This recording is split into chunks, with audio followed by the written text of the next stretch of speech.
Welcome to an Each to Teach to walk, just like we would take if we were camping. But we're not camping because we're inside my house in the pouring rain.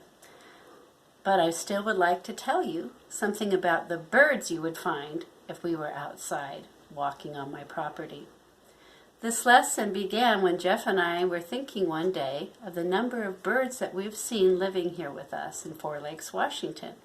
We came up with a list of 44 different birds. So I have chosen 20 of those birds to tell you about in my lesson. I will have to do it in two parts. We'll take a snack break in between. Here is the habitat that we will be walking through. This is the backyard of my house. My backyard is surrounded by trees, which include conifer trees, evergreens, and deciduous trees, like aspens and hawthorns and ash. My back field is covered in grasses and different kinds of bushes, and it comes up against a wetland. It includes a reedy marsh and then a lake. I have a hillside behind my home covered in trees. I'm going to begin in the backyard. And I just saw the black-chinned hummingbird visit my hummingbird feeder. This picture is almost life-size. The hummingbird is a very, very small bird. It's not native to this area. It probably spent its winter in Southern California or maybe Mexico and has just come north now that spring has come to sip the nectar from the flowers. You'll notice there's a special adaptation for the hummingbird, a long, slender beak that allows it to put its nose right into the nectaries of the flower. It also has tiny feet that hold on to tree branches. They actually can't walk on these feet. They use them only to perch with. This is an example of a group of birds called the perching birds, or the passerines. The other amazing adaptation of the hummingbird is its wings and its flight. It can move forwards, backwards, up and down.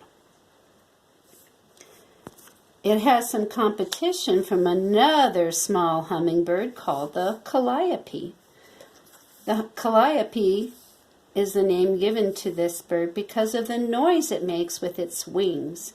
When it displays, it makes big, looping flights that create a buzz. The calliope and the black-chinned hummingbird fight over the bird feeder.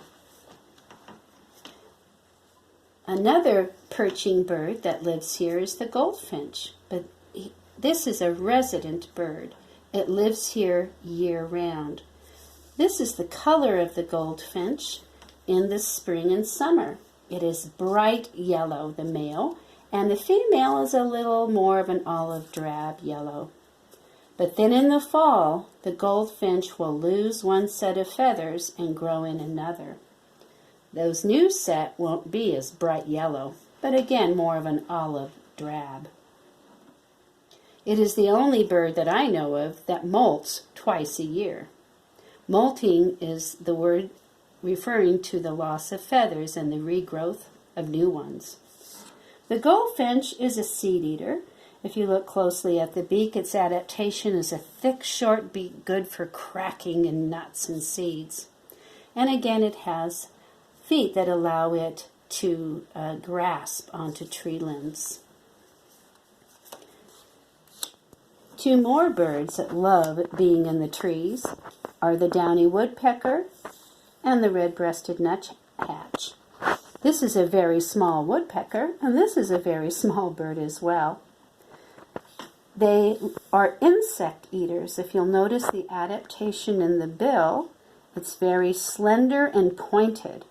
The red-breasted nuthatch and the woodpecker will pry in the scales of the tree limbs and bark to find the insects that are burrowed there. They climb up and down and even hang upside down with their special feet, with this backward-facing toe that lets them grasp onto the trunk. The downy woodpecker has this little red cap on the back of its head. An bird that you might see in your own backyard is the robin.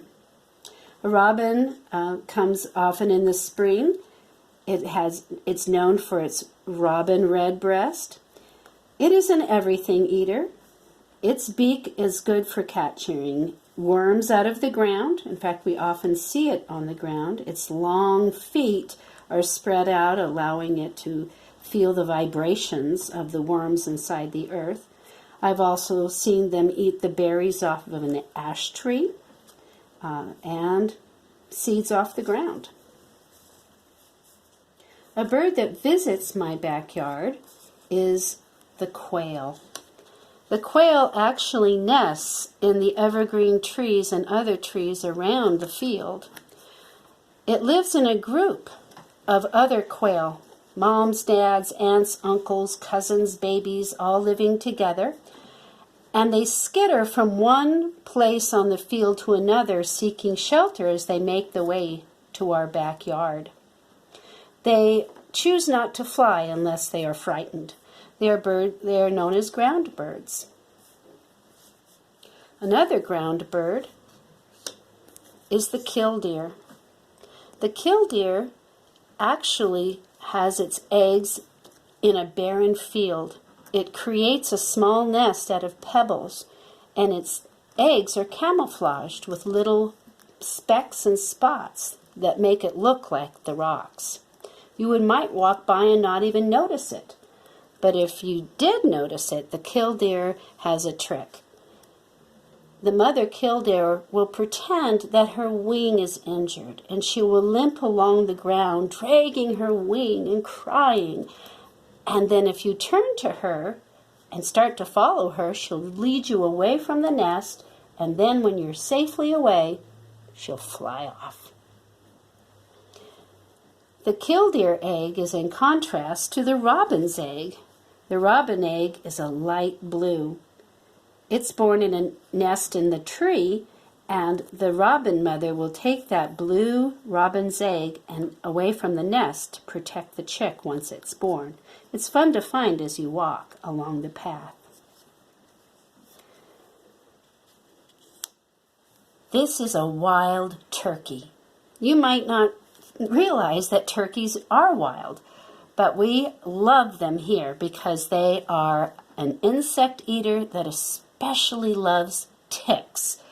The wild turkeys look for those insects in the field in back of my house. Wild turkeys can be quite large, over 3 feet tall. This is a male turkey who is fanning his feathers to attract the female. Here's an example of a turkey feather.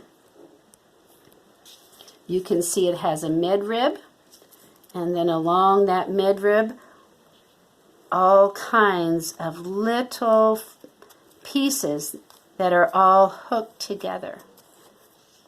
This provides warmth and waterproofing, and for the turkey, kind of a fancy tail feather to flap to attract a mate. Well, time to grab your snack and your water bottle. We'll take a break and come back and head to the marsh.